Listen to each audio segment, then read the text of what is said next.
হ্যাঁ শোয়েব। ওকে, এবার ঠিক আছে।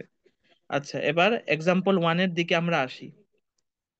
হ্যাঁ, এক্সাম্পল ওয়ানে আসি, ডিসিশন সিচুয়েশন দেওয়া আছে এখানে। একটু ওইটা থেকে একটু ডিফারেন্ট লাগতেছে। ডিফারেন্ট কেমনে লাগতেছে? ওইখানে ডিসিশন পারচেসটা ছিল আবার আসলে আম, যদি বলি কলাম বরাবর, এখানে ডিসিশন পারচেস আসলে রো বরাবর আইসা পড়ছে। হ্যাঁ, রো বরাবর আইসা পড়ছে। আর স্টেটস অফ নেচারটা আমার কলাম বরাবর আইসা পড়ছে। ওকে, এটা একটা চেঞ্জ না? এটা একটু চেঞ্জ কি খেয়াল করছি? জি। এই যে এইখানে একটা চেঞ্জের জন্য আমি ভাবলাম যে এটা একটু করালেই বেটার হয়, যদি এই টাইপের আসে তাহলে যাতে কারো সমস্যা না হয়। আর এই দুইটা নিয়মের বাইরে আসবেও না আশা করি। আম, আচ্ছা, তো এখানে apartment building, office building, warehouse. হ্যাঁ, এখানে তিনটা ডিসিশন পারচেস দেওয়া আছে যে আমরা কোনটা ডিসিশন পারচেস করতে পারি। এর মধ্যে থেকে আমার ডিসিশনটা নিতে হবে। আর এখানে দুইটা স্টেটস অফ নেচার আছে। একটা হলো গুড ইকোনমিক কন্ডিশন মানে ভালো, আর পুর ইকোনমিক কন্ডিশন মানে খারাপ। আর দুইটা কম্পারিজন করলেও দেখবো যে অ্যাপার্টমেন্ট বিল্ডিং এ গুড 50, পুর 30। গুড হইলো অফিস বিল্ডিং এ 1 লাখ, পুর হইলো -40। ওয়্যার হাউসে হইলো 30,000 আর পুরের হইলো 10,000। হ্যাঁ, তো এর মধ্যে আমি বুঝতেই পারতাছি যে 50,000 বড়, 1 লাখ বড়, 3 লাখ, 30,000 বড়। হ্যাঁ, তো বেশি আছে এর জন্য এটা গুড, আর এটা কম আছে এর জন্য পুর ইকোনমিক। ওকে, এটা আরো ইজি বুঝতে। তো এর মধ্যে বলছে আমার ম্যাক্সি ম্যাক্স বের করতে, তারপরে আমার ম্যাক্সি মিন বের করতে বলছে, তারপরে মিনি ম্যাক্স মানে ম্যাক্সিমাল রিগ্রেট বের করতে বলছে। হার কুইজ এখানে প্রাইমের মান অলরেডি দেওয়া আছে। ওকে জিহাদ, এখানে কিন্তু 0.6 ধরা নাই, দিয়ে দেওয়া হয়েছে। ওকে, এটা কিন্তু একটু ডিফারেন্ট মান, অলরেডি 0.4 দিয়ে দিছে। তো জি। ইকুয়াল লাইকলিহুড এটাও বের করতে বলছে, সেম ওইটার মতোই। এখন আমরা ডাইরেক্ট সলিউশনে আসি। তো আমরা বরাবরের মতো এই টেবিলটা আবার বানায় ফেলবো যাতে বারবার দেখতে সমস্যা না হয়, আর আমার করতে গেলেও আমি বারবার দাঁড় করাতে পারি দেখে। তো আচ্ছা, এই টেবিলটা ম্যাক্সিমাম। আমি আগেরটার মতো করতে পারুম না? যেমন অ্যাপার্টমেন্ট, অফিস বিল্ডিং আর ওয়্যার হাউস সবগুলো উপরে দিয়ে নিচে দিলাম না ইগুলা, গুড ইকোনমিক না কন্ডিশন না আর পোর ইকোনমিক কন্ডিশন। না, মানে তোর যেভাবে আছে এভাবেই লিখতে হবে, কারণ যেটা যেমন টাইপের ম্যাথ ওটা তো ওইরকম টাইপেরই করতে হবে না। না, আমি তো শুধু এইগুলা সিকোয়েন্সটা চেঞ্জ করছি, মানে ওইটা এইদিকে দিছি আর নামগুলো উপরে দিছি। আর যেটার যেমন ফিগার আমি তো ওইভাবেই বসাবো ওইটা। না, ওটা বসানো যায়, সমস্যা নেই, বাট এভাবে করলে অসুবিধা নেই, এটা আরো বেশি সোজা। ওটা তো আমরা একটু 2 নাম্বারটা আমি বললাম না, আমি আগে করে ফেলছি, 1 নাম্বারটা দিয়ে সোজা দিয়েই তো শুরু হয়। তো এটা তো আরো বেশি সোজা, যে এটা এর মধ্যে এমনি এমনি এমনি এমনি করলে কিভাবে বের করা যায় এটা বুঝেই যাই। হ্যাঁ, তো আমরা এটাও এভাবেও আচ্ছা। যদি করি কোনো অসুবিধা নেই। হ্যাঁ, একটু দুই রকমের ম্যাথ তো একটু, তো দুইটার পদ্ধতি একটু কিছুটা আমার ভিন্ন হয়, বাট প্রসেস সেম। আচ্ছা, Maximax criteria. According to Maximax criteria, the decision purchase is office building with 1 lakh. আচ্ছা, ম্যাক্সিম্যাক্স আমি তো জানি যে ম্যাক্সিমামের মধ্যে ম্যাক্সিমামটা বের করা। আচ্ছা, এখানে আমার ম্যাক্সিমাম ভ্যালু কি পুরের মধ্যে আছে না গুড়ের মধ্যে আছে? এখানে ধরে ফেলা আরো সোজা। গুডের মধ্যে। গুডের মধ্যে আছে, কারণ অ্যাপার্টমেন্ট বিল্ডিং এর মধ্যে 50, 30-এ 50 বেশি। অফিস বিল্ডিং এ 1 লাখ -40,000-এর মধ্যে 1 লাখ বেশি। ওয়্যার হাউসে 30,000, 10,000-এর মধ্যে 30,000 বেশি। তো প্রথমে আমি ম্যাক্সিমাম আমি দাঁড় করাইলাম, যে ওটার মতো আমরা সাজায়ও লিখতে পারি, কোনো সমস্যা নাই। হ্যাঁ, বাট আমি হুম। ওরভাবে না করে জাস্ট ডিসিশনটা দিয়ে দিছি। এর মধ্যে সবচেয়ে বড় কোনটা? ম্যাক্সিমাম দাঁড় করাইলাম এমনি 50,000, 1 লাখ, 30,000, এর মধ্যে ম্যাক্সিমাম কোনটা? 1 lakh office building. Office building মানে আমার অফিস বিল্ডিং এর মধ্যে সবচেয়ে বেশি আমি আমার যাইতেছে, তো আমার ডিসিশন পারচেস হিসাবে আমি 1 লক্ষ টাকাটা আমি নিতে পারি। ওকে, হুম, তো ইট ইজ বুঝেছি। The maximum decision among other decision purchase. আচ্ছা, ম্যাক্সিমিন ক্রাইটেরিয়া জানি যে কি করতে হবে, মিনিমামের মধ্যে আমার ম্যাক্সিমাম নিতে হবে। এখানে মিনিমাম ভ্যালু গুলা কোথায় আছে? পরে। পুর ইকোনমিক কন্ডিশনে, কারণ আমি যখন কম্পারিজন করি, 50-এর মধ্যে হাজার, 30,000 মধ্যে 30,000 ছোট, 1 লাখের মধ্যে আর -40,000 মধ্যে -40,000 ছোট, ওয়্যার হাউসের মধ্যে 30,000 আর 10,000-এর মধ্যে 10,000 ছোট, মানে সবচেয়ে ছোট ভ্যালু গুলা পুর ইকোনমিক কন্ডিশনে আছে। তো আমি ওইটাও চাইলে অ্যাপার্টমেন্ট বিল্ডিং মিনিমাম ভ্যালু এটা লিখে, apartment building, office building, warehouse এভাবে সাজায়ও আমি মিনিমামটা দাঁড় করাইতে পারি। মানে আমার আগে মিনিমাম ভ্যালুটা নিতে হবে, মিনিমাম ভ্যালুই শুধু নিতে হবে। মিনিমাম ভ্যালুটা আমি নিয়ে এর মধ্যে সবচেয়ে ম্যাক্সিমাম ভ্যালু কোনটা, মিনিমাম আমি দাঁড় করাইছি 30,000 -40, 10,000, এটা হলো আমার মিনিমাম ভ্যালু। এর মধ্যে আমার ম্যাক্সিমাম ম্যাক্সিমাম হচ্ছে তাহলে 30,000। 30,000। তো আমি ম্যাক্সিমিন ক্রাইটেরিয়া অনুযায়ী আমি ডিসিশন পারচেস, মানে আমি ডিসিশন হব আমার এর জন্য ইফেক্টিভ হইলো অ্যাপার্টমেন্ট বিল্ডিং কিনা। কারণ মিনিমামের মধ্যে ম্যাক্সিমাম ভ্যালু হইলো আমার apartment building. Clear? Clear. Sanaullah clear? হ্যাঁ হ্যাঁ, ক্লিয়ার ক্লিয়ার। ওকে। তো এটা বুঝে গেছি, তারপরে প্রসেসে যাই। মিনিম্যাক্স রিগ্রেট ক্রাইটেরিয়া, ওকে, ওটার মতোই, বাট যেহেতু স্টেটস অফ নেচার ওখানে একটু চেঞ্জ হয়ে গেছে, তো যদি ক্ষেত্র বিশেষে এখানেও পার্থক্য হয়, যার জন্য এটাও আমি একটু ধরে বুঝিয়ে দিচ্ছি যাতে কারো কনফিউশন না হয়। তো এখানে আমার গুড ইকোনমিক কন্ডিশনের মধ্যে সবচেয়ে হাইয়েস্ট ভ্যালু আমার কোনটা ছিল? 1 লাখ। 1 লাখ।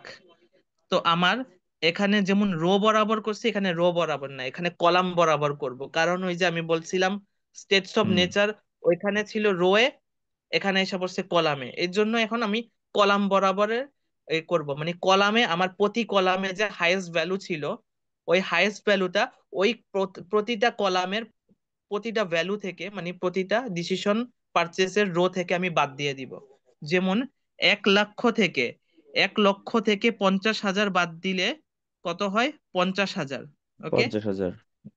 হ্যাঁ, ম্যাক্সিমাম ভ্যালু থেকে আমার প্রতিটা ডিসিশন পারচেসের ক্রাইটেরিয়ার প্রতিটা ভ্যালুকে বাদ দিলেই আমার রিগ্রেটের নতুন মান হিসাব হবে। 1 লক্ষ থেকে 50,000 বাদ দিলে 50,000, 1 লক্ষ এক থেকে লক্ষ এক থেকে লক্ষ বাদ দিলে, এক জিরো। লক্ষ বাদ দিলে শূন্য শূন্য আসে। এক এক লক্ষ লক্ষ থেকে থেকে 30,000। 30,000 বাদ দিলে আমার 70,000 আসে। 70। আচ্ছা, এখন পুর ইকোনমিক কন্ডিশন, আমার পুর ইকোনমিক কন্ডিশনের মধ্যে সবচেয়ে হাইয়েস্ট ভ্যালু কত ছিল, মানে এটা মিনিমাম না, মিনিমামে আমার সবচেয়ে হাইয়েস্ট ভ্যালু কত ছিল, এটা আমার ম্যাক্সিমিন তিরিশ অনুযায়ী হাজার নিতে হবে। 30,000। তো পুর ইকোনমিক কন্ডিশনে, মানে এবার বলছিলাম না যে এই অঙ্কে অ্যাপার্টমেন্ট বিল্ডিং এর ম্যাথে আমার কলাম অনুযায়ী আমার হাইয়েস্ট ভ্যালু নিতে হবে। তো এই কলামের মধ্যে, মানে মিনিমাম ভ্যালুর মধ্যে আমার হাইয়েস্ট ভ্যালু ছিল 30,000। 30,000 থেকে 30,000 বাদ দিলে জিরো। 30,000 থেকে -40,000 করলে +70,000 হয় না? তিরিশ জি। হাজার মাইনাস মাইনাস আবার -40,000, মাইনাস মাইনাস প্লাস হয়ে 70,000 প্লাস হয়ে যায়। এরপরে 30,000 থেকে 10,000 মাইনাস করলে হয় 20,000 বিশ টাকা, হাজার বা $20,000 যদি বলি, $20,000। আচ্ছা, এখন আমি রিগ্রেট টেবিল আমি সাজায় ফেলছি, কোনো অসুবিধা আমার নাই। তো আমার তো ডিসিশন পারচেস তো নিতে হবে, আমি রো বরাবর করি কলাম বরাবর করি, কিন্তু ডিসিশন পারচেস তো আমার নিতে হবে ইয়া অনুযায়ী, ডিসিশন ক্রাইটেরিয়ার আমার যে এলিমেন্ট ছিল, মানে আমার যে ডিসিশন যেটার উপরে নিব এলিমেন্ট গুলার উপরে সেগুলাতে, মানে apartment building, office building, warehouse. এখানে হুম। কি বলছে মিনিম্যাক্স, মানে আমার ম্যাক্সিমাম ভ্যালু আগে রিগ্রেট টেবিল থেকে নিতে হবে। আমি কিন্তু নর্মাল টেবিল না, রিগ্রেটের ম্যাথ করলে রিগ্রেট টেবিলেরই ম্যাক্সিমাম মান নিতে হবে। ক্লিয়ার করে দিই। তো রিগ্রেট টেবিলে অ্যাপার্টমেন্ট বিল্ডিং এর মধ্যে হাইয়েস্ট মান কোনটা? 50,000। 50,000। অফিস বিল্ডিং এ হাইয়েস্ট মান 70,000। 70,000 আর ওয়্যার হাউসেও 70,000। ওয়্যার এখন হাউসেও এইটার সত্তর মিনিমাম হাজার হচ্ছে অ্যাপার্টমেন্টেরটা। অ্যাপার্টমেন্টের। এখন আমি ম্যাক্সিমাম ভ্যালু গুলা পেয়ে গেছি, ম্যাক্সি, এরপরে করব মিনি, মানে মিনিম্যাক্স এর মধ্যে ম্যাক্সিমাম ভ্যালু দাঁড় করাইছি গ্রেড টেবিল থেকে, এরপরে মিনিমাম ভ্যালু চুজ করব। মিনিমাম ভ্যালু হইলো $50,000, সেটা হলো অ্যাপার্টমেন্ট বিল্ডিং এ। এর জন্য আমার মিনিম্যাক্স ক্রাইটেরিয়া অনুযায়ী ডিসিশন পারচেস হইলো অ্যাপার্টমেন্ট বিল্ডিং $50,000 সাথে। ওকে, বুঝেছি। এবার আসি হারউইক্স ক্রাইটেরিয়ার মধ্যে। আমার best pay off plus into, আমার দেয়া যায় যে ইয়ার মান, প্রাইমের মান দেওয়া আছে, প্রাইমের মান মেনশন করে দিছে যে 0.4, আর ওয়ান মাইনাস প্রাইম তাহলে কত হয়? 0.6। ওয়ান থেকে মাইনাস 0.4 করলে 0.6 আসে আমার হুম ওয়ার্স্ট পে অফ এর ওয়ান মাইনাস প্রাইমের মান। ওকে, হারহুইজের মধ্যে বেস্ট পে অফ গুণ prime plus worst pay off into one minus prime.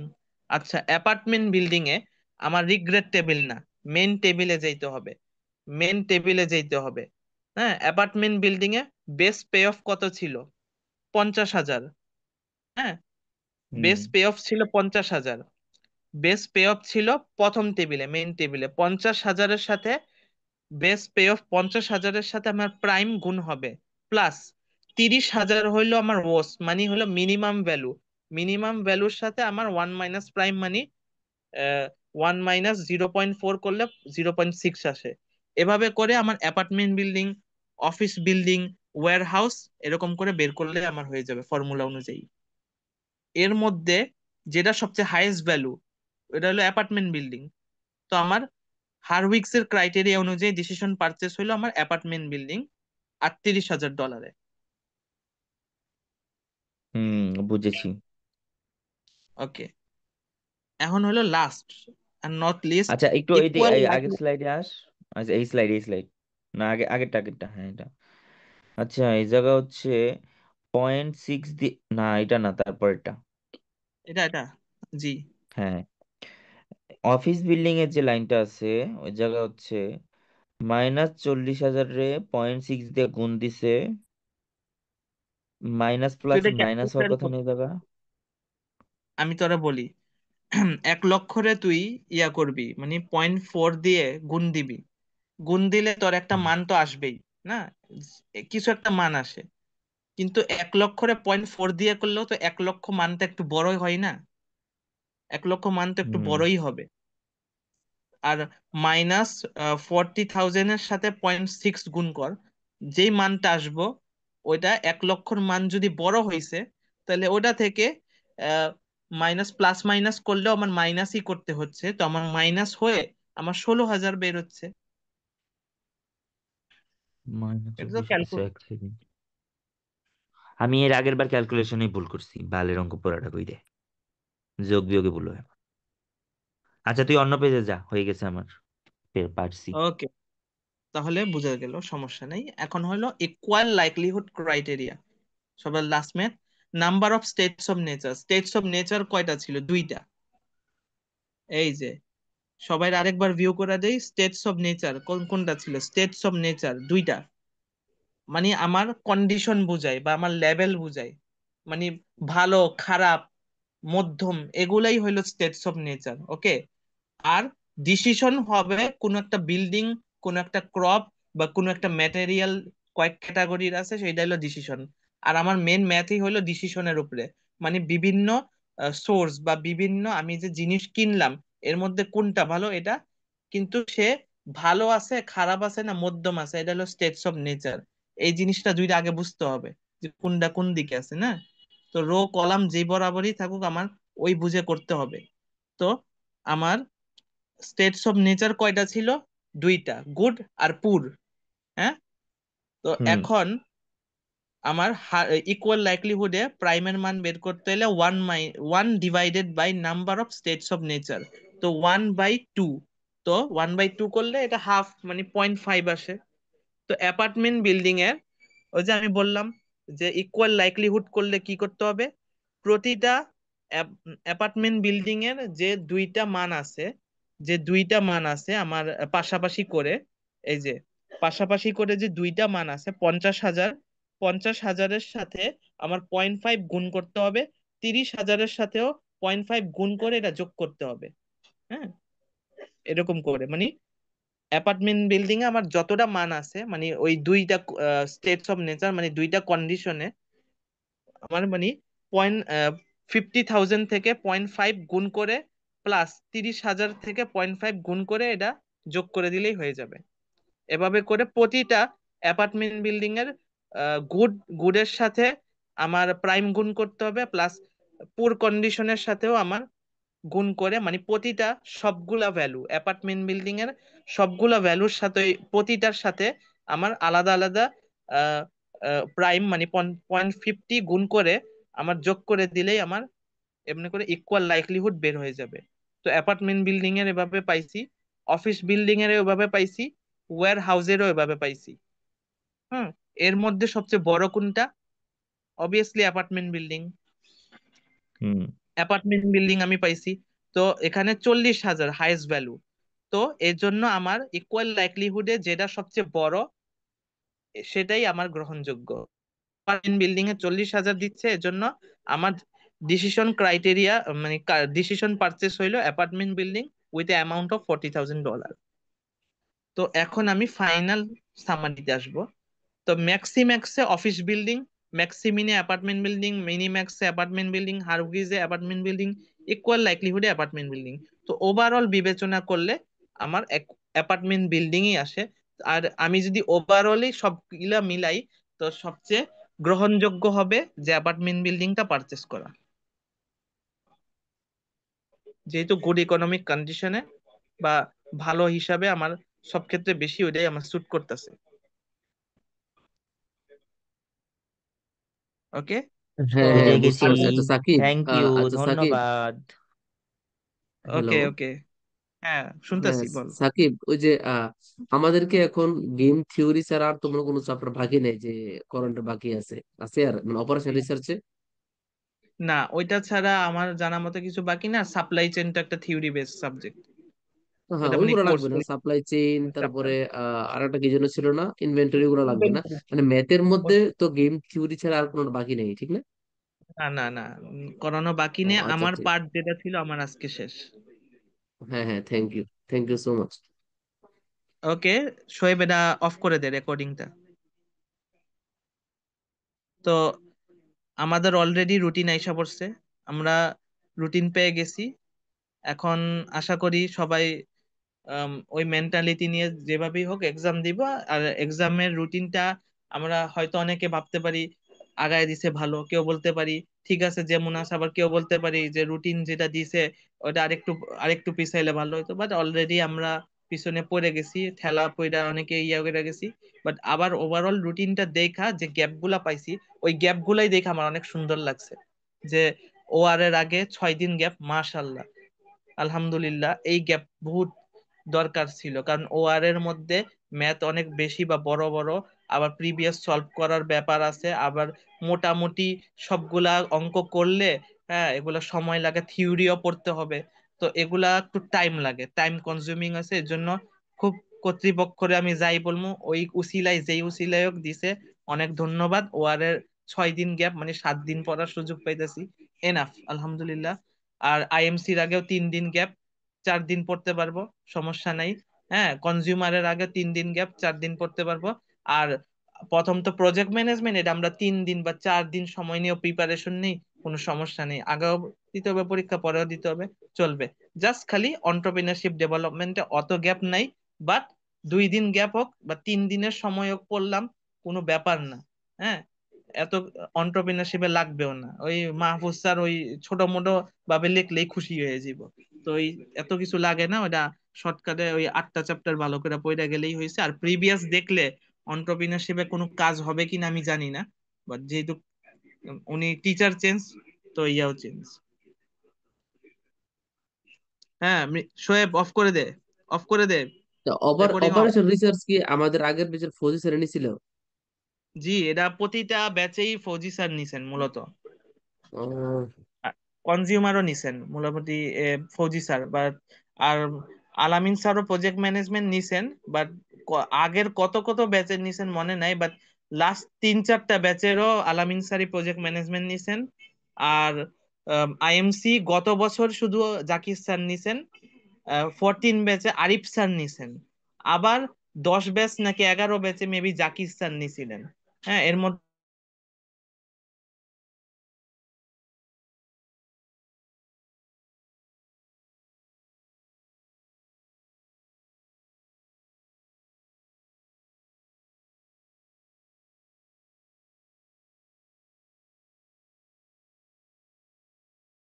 প্রয়োজন হয় না।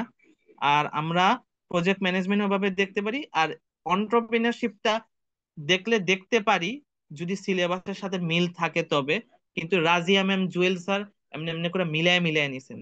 তো অন্টারপ্রিনারশিপে আচ্ছা কমন সাকিব, ওই যে তোর কাছে যদি মানে কোয়েশ্চেন গুলো থাকে এগুলো একটু গ্রুপে দিয়া দিস, প্রিভিয়াস এর কোয়েশ্চেন গুলো যদি থাকে গ্রুপে একটু দিয়া দিস, কষ্ট করে যদি থাকে আর কি তোর কাছে, বা যার যার কাছে থাকে তোরা একটু দিয়া দিস। এটা লিমনকে ইয়া করতে পারোস। লিমনের কাছে পিডিএফ আছে হোয়াটসঅ্যাপে, সে দিছিল, আমি ওর থেকে চাইছি, সে পিডিএফ আকারে দিছে। তো সে এটা ভালো দিতে পারে মূলত।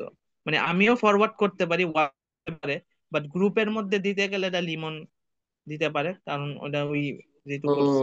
আচ্ছা ঠিক আছে, বুঝতে পারছি। আচ্ছা ঠিক আছে, তুই কষ্ট করে আমার হোয়াটসঅ্যাপে দিয়া দিস তাহলে। ওকে, সমস্যা নেই। ওকে। হ্যাঁ শোয়েব, রেকর্ডিং অফ কর। ওকে, আসসালামু আলাইকুম, গুড নাইট। ওয়ালাইকুম আসসালাম। আজকে ক্লাস শেষ, ভালো মতো এক্সাম আমরা দিব ইনশাল্লাহ, এই কামনা করি। আর দেখা হবে ইনশাল্লাহ। আর আমাদের মিডের ব্যাপারে তো কি কোনো আপডেট বা কিছু পাওয়া গেছে, মানে কি করা যায় না এই না, ব্যাপারে এটা কোনো কিছু বলে নাই স্যারে। আমার মতে নেওয়া ম্যাচ পসিবল শুরু না। হইলে দিয়ে দিব ডেট, বৃহস্পতিবার দিন হইতে পারে মিট। বৃহস্পতিবার কেমনে হইতে পারে? বৃহস্পতিবার আমগো এক্সাম না। বৃহস্পতিবার দিন এক্সাম নাকি আমাদের? ও, এই যে এই বৃহস্পতিবারই তো শুরু হইতেছে, 11 তারিখ না এক্সাম, জানোস না? কি কস, আমি আর কইবা লাগছে রবিবার থেকে পরীক্ষা শুরু। না না না, এই যে নেক্সট উইক থেকেই তো আমাদের ফাইনাল এক্সাম, আমি রুটিন আমার দিলাম না। নেক্সট উইক 11 তারিখ থেকে শুরু। বাস তো গেছে, শোয়েব গেছে কুষ্টিয়া, গাঁজা খায় পইরা রইছে, রেকর্ডিং অফ করবো না, তুই ক্লাস বন্ধ করে দে তাই আইবো। আচ্ছা ঠিক আছে, আমি অফ করে দিতেছি। আর মিডের ব্যাপারে এটা স্যারের সাথে কথা বইলা তোরা পরে ইয়া করিস যে পরে এটা নেওয়া যায় নাকি, কারণ এই ফাইনালের মাঝে কিন্তু কোনো মিড টিড দেওয়া পসিবল না, যতটুকুই হোক। মঙ্গলবার খুলবো, বৃহস্পতিবার হইলো ফাইনাল, কিভাবে দিব মিড? পসিবলই না। আর বুধবার থেকে ডিপার্টমেন্টেই পরীক্ষা শুরু। বুধবার থেকে 15 ব্যাচদের শুরু পরীক্ষা, কোনো রুম খালি নেই। তো পসিবল না মিড দেওয়ার মাঝে। শুক্রবার দিন মিড দিন। দেখা যাক। ওই না গ্যাপ আছে না, ওই যে ওয়ার এর আগে গ্যাপ আছে না, বুধ গ্যাপ, এর মধ্যে মঙ্গলবার তো পরীক্ষা দিলে আমাদের সোমবারে যদি আমরা 22 তারিখ পরীক্ষা দিই, একটা মঙ্গলবার গ্যাপ আছে, এর মধ্যেও দিতে পারি চাইলে। ওই ওই গ্যাপের মধ্যে যদি কারো ইয়া না থাকে দেওয়া যায়, আর এটা বা ফাইনাল শেষেও দেওয়া যায়, এটা স্যারের সাথে কথা বলে দেখা যাবে। আর যদি স্যার এই অ্যাকাউন্টিং ডিপার্টমেন্টের মতো করা লাগবে, ওরা সেকেন্ড মিড দিছে সকালে, সেমিস্টার ফাইনাল দিছে দুপুরে। এন্ড সমস্যা তো এটাই, বাট ইয়া দেওয়া যায়, বাট সমস্যাটা হইলো রুম নাই। That's the main reason. এই এই ছাড়া আরে নাই তো কোনো না সমস্যা। দিলে নাই। আমি চাইতেছি অ্যাসাইনমেন্টের উপর যদি আর ফার্স্ট মিডের উপর এভারেজ করে মার্ক দিয়ে দিত, আপাতত ইয়া করতে মানে তো সিচুয়েশন কিছু করার নাই। নিয়ম নাই, সেকেন্ড মিড নেওয়াই লাগবো। লোক যদি ভাইবা এক সময় মাহফুজ স্যার পড়ে লিছে, তো ইয়া শেষ করে একবার ডেট দিয়ে নিয়ে নিব, ইয়া ফাইনাল শেষ হলে আর কিছু করার তো নাই। তাও ঠিক। তারপরে দেখা যাক আল্লাহ ভরসা কি হয়। আচ্ছা যাই হোক, আল্লাহ ভরসা, দেখা হবে সবার সাথে আর এক্সামে মোটামুটি গ্রুপে কথাবার্তা হবে। তো সবাই ভালো থাকি, সুস্থ থাকি, ইনশাল্লাহ এক্সামের মধ্যে দেখা হবে, আর ইনশাল্লাহ ভালো কিছু হবে। ওকে, আল্লাহ হাফেজ তাহলে। আল্লাহ হাফেজ।